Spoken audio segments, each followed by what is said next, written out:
네, 오늘 세계의 눈과 귀는 한반도를 향했습니다. 북한 중거리 탄도미사일 발사 파장이 한반도 주변뿐 아니라 세계를 긴장케 하고 있습니다.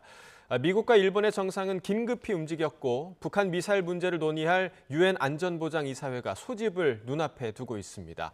국제부 뉴스룸을 연결합니다. 이승훈 기자. 네, 이승훈입니다. 네, 먼저 북한 중거리 탄도미사일 발사와 관련한 미국의 공식 입장을 정리해 주시죠. 미국 백악관이 공식 브리핑을 했습니다. 북한이 지난 9월 25일에 단거리 탄도미사일을 발사를 시작을 해서 잇따라 도발하지 않았습니까?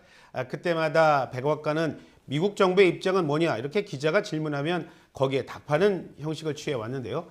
자, 오늘처럼 미국 정부가 먼저 공식적으로 입장을 낸 건 그런 면에서 봤을 때 매우 이례적이다. 그렇게 말씀드릴 수 있겠습니다. 백악관은 장거리 탄도미사일이라고 했습니다. 장거리 탄도미사일을 일본 너머로 발사한 북한의 위험하고 무모한 결정을 강력히 규탄한다고 밝혔습니다.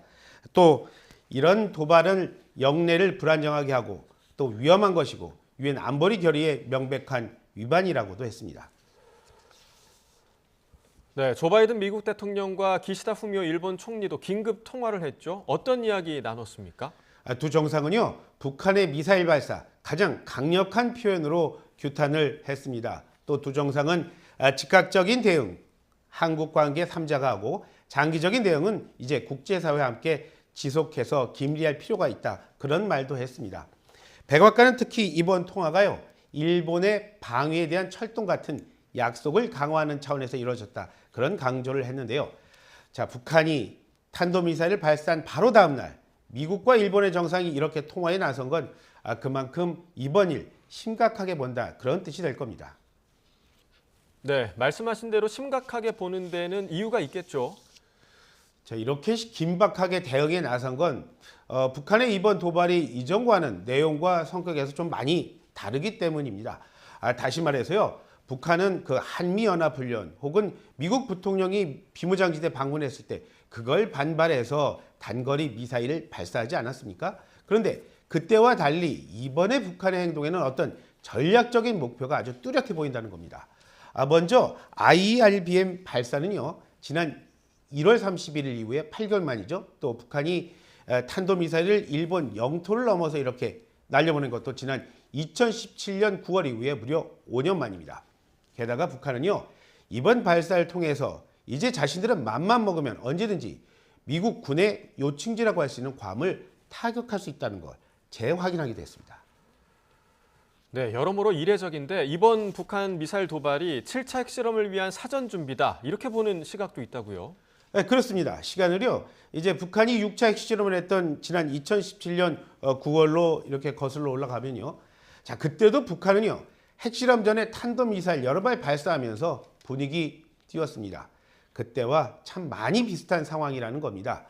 북한은 7차 핵실험 준비 마쳤고 이제 정치적 결정만 남았다는 게 지금 미국 국무부의 판단입니다. 그렇게 봤을 때 이제 북한이 또 이제 핵실험과 관련해서 구체적 시기마저 여러 경로로 나오고 있는데요.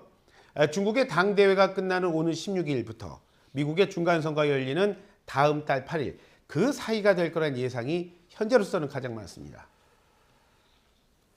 네, 그럼 이 문제를 논의하기 위한 유엔 안전보장이사회 회의가 곧 열릴 것으로 보인다고요? 미국의 그 유엔 대사가요, 안보리 소집 요청을 했어요. 이에 따라서 회원국 가운데 이제 큰 반대가 없으면 현지 시각으로 오늘이요, 회의가 소집될 걸로 보입니다. 미국은 곧 열리게 될 안보리 회의에서 북한의 안보리 결의 위반에 대한 책임 묻고요. 또 앞으로 예상되는 핵실험 등 전략적인 어떤 도발 차단에 초점을 맞출 걸로 보입니다. 앞서 안보리는 여러 차례 말씀드리지만 지난 2017년이었습니다. 그때 북한이 ICBM, 그러니까 화성 15형을 발사를 했을 때 또 ICBM을 이제 발사하게 되면 그때는 북한에 대한 기름 공급 자동으로 막는 결의 2397호 채택한 바 있습니다. 네, 그럼 이번 회의를 통해서도 가시적인 성과가 좀 도출이 될까요? 사실 부수정적 예상이 더 많습니다. 중국과 러시아, 안보리 상임이사국이라서 거부권이라는 게 있지 않습니까? 그런데 말씀드린 지난 2017년과 환경이 너무 많이 달라졌어요. 바로 우크라이나 전쟁 때문인데요. 이 전쟁 때문에 서방과 러시아 대립하면서 유엔의 안보리 시스템 현재 사실상 마비된 상황입니다. 그래서 미국은 이제 유엔이 아니라 미국이 독자적으로 하거나 혹은 동맹국들과 함께 힘을 모아서 북한의 핵미사일 프로그램 관련 인물 또 기관에 대한 제재를 추가로 할 거란 말이 벌써 나오고 있고요. 또 이제 미국 중간선거 한 달 앞으로 다가오지 않았습니까?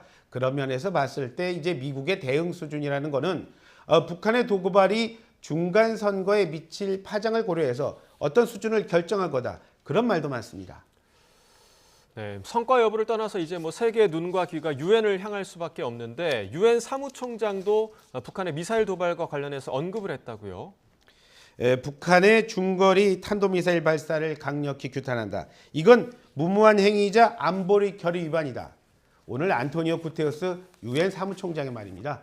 바이든 대통령, 기시다 총리의 발언과 거의 비슷해서 이제 곧 열리게 될 안보리의 분위기 엿볼 수 있었습니다. 백악관은 오늘요, 미국의 목표는 핵 없는 한반도 만드는 거라고 다시 한번 강조했습니다. 그걸 위해서라면 어떤 전제 없이 북한과 만날 준비가 돼 있다고도 했습니다.